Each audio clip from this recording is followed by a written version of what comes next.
the camera and the microphone, but somehow the computer was doing updates and it was taking forever.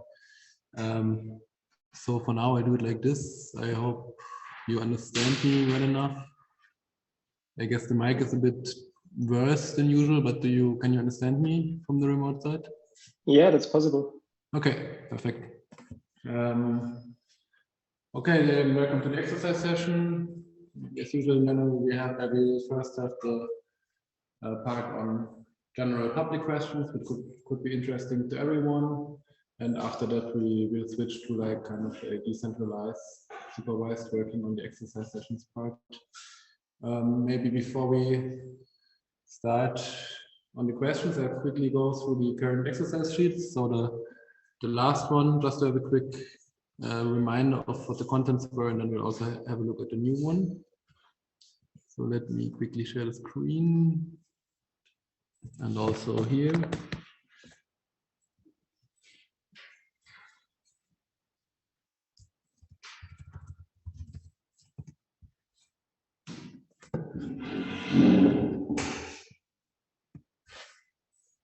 Okay. I'll also go through exercise sheet 1, where, as you hopefully have noticed, I uploaded the solution by now. So there's like a video, and there's a zip folder with a PDF of the solution and also the code. Yeah, so the first exercise was on installing Kasadi and so on. I'll quickly flip through it, and yeah, just a really simple example to see how Kasadi works. Then there was the hanging chain, which is still a rather simple problem, but at least already so complex that you cannot solve it by just looking at it. And then there was the part about the convex sets and functions. The small proof, and then again the hanging chain with some constraints. Maybe for now we'll stick to this exercise sheet, which by now you should have solved yourself, or maybe taking a look at the solution. Is there anything that you were wondering, something that was unclear, something that you would like to comment? Just any thoughts? Exercise 2? Or? Just for now, just exercise 1, and then we'll have a look at exercise 2 together. Maybe one comment on those convex set and functions. There's something called convex calculus, which is quite useful to use here, like some operations that preserve convexity. So for example, if we take a look at the lecture notes, there's some simple rules that you can usually use. I guess it's in this chapter.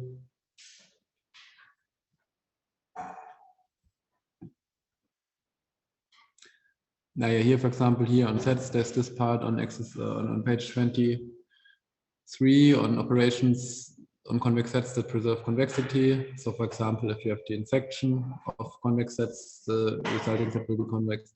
And in general, there's rules like that, which you can use if you have like some more complex set definition function or something. Often you can boil it down to those simple operations. I mean, here in the script, it's quite short and not so extensive, but one of the books which is in literature, if you're interested in that further, is like here this convex optimization book, which, as the name says, focuses specifically on convex optimization problems, as opposed to the lecture where we look at general nonlinear programs. There's, oh, I didn't want to click, but there you can find a lot more examples of convexity and also of those rules that preserve convexity. And then similarly for functions, there should be at some point at least a few rules somewhere. Maybe I already flipped past it. I think there was somewhere. Yeah, here the operations that preserve convexity of functions. For example, if you have an affine transformation of the input, that happens quite quickly. So as an example of maybe how we can use that on the last exercise sheet, there was this the chain function, which was the sum of terms of this type, and in terms of this type. And then one of the things is that the sum of convex function will always be a convex function. And then here's the complete function. If you look at this, we can, for example, see we have here in this outer part, we have the quadratic operation, which is, which we just know is convex. I think we don't need to, like ideally in math we will prove it, but I think on this level we can just accept that like a parabola is convex. And then inside we have like an affine map of the decision variables. So it's like a convex function of an affine map. So it preserves the convexity. And we can easily see without looking at the Hessian or anything that this is a convex function. Yeah. Then if there's no more comments on exercise 1, we could quickly take a look at the exercise sheet 2 together. I'll quickly open the chat because I realized I don't have it open. Okay, but there's nothing in there. All right, then let's take a look at exercise sheet 2, for which there's just the PDF. There's no template, so that's on purpose. There will be code exercises, but there's no template for those. So what do we have here? We have, okay, first the part on duality, where we were given two problems. And the task is to derive the dual of this problem. Where maybe as a comment already the second one, to get this really exactly correct is quite involved. So I think this is on the, it's not undoable, but it's also not so straightforward. But so don't maybe let it discourage you too much. So yeah, I'm aware that it's like not the most simple possible maybe. Okay, then again, there's a small proof on regularized linear least squares. Yeah, I think I don't need to say something in detail about this. And then there's a fitting problem where we generate some data points and then just want to fit a linear line to it. So standard least squares fitting,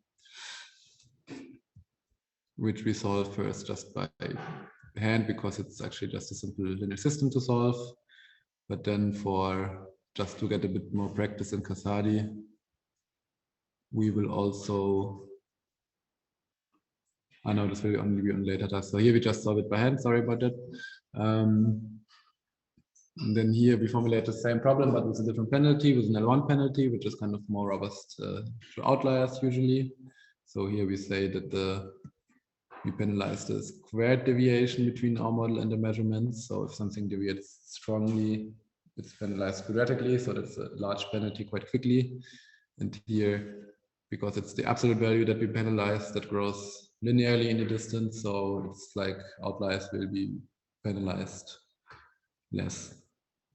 But because this is non-smooth because of the absolute value, and usually the methods that we use are based on derivatives, we need to do a reformulation where we can use slack variables and introduce inequalities to end up with a linear program of this form. And then we solve it either directly using a linear programming solver from either SciPy or MATLAB, or we can also just use Casadi. In this case, it's maybe a bit of overkill because we know it's a linear program. So like ideally we would use a linear programming solver, but we want to get some, I don't know, some practice using Casadi in any way. If this is the solver we have, why not also use Casadi is not a solver, but if this is the tool we have, and even if we use a general nonlinear solver on it, why not? It will still work for the linear program. Yeah. Are there any questions on this already? I'll give the chat a few moments to type, but of course people remotely can also just talk if there's something. And then if there's no questions, also not in general, we'll close the public part and go to the decentralized part, where I will be available for questions on your current exercise progress. Yeah, and for the remote people, because anyway it's also not so many, I'll again open breakout rooms, and maybe you can, if you want to stay around, you can quickly just write in the chat if you would like to be in your own breakout room, or if you would like to be with someone else in the room, like if there's a specific person. All right.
Okay, so I opened the room, so you should be able to join.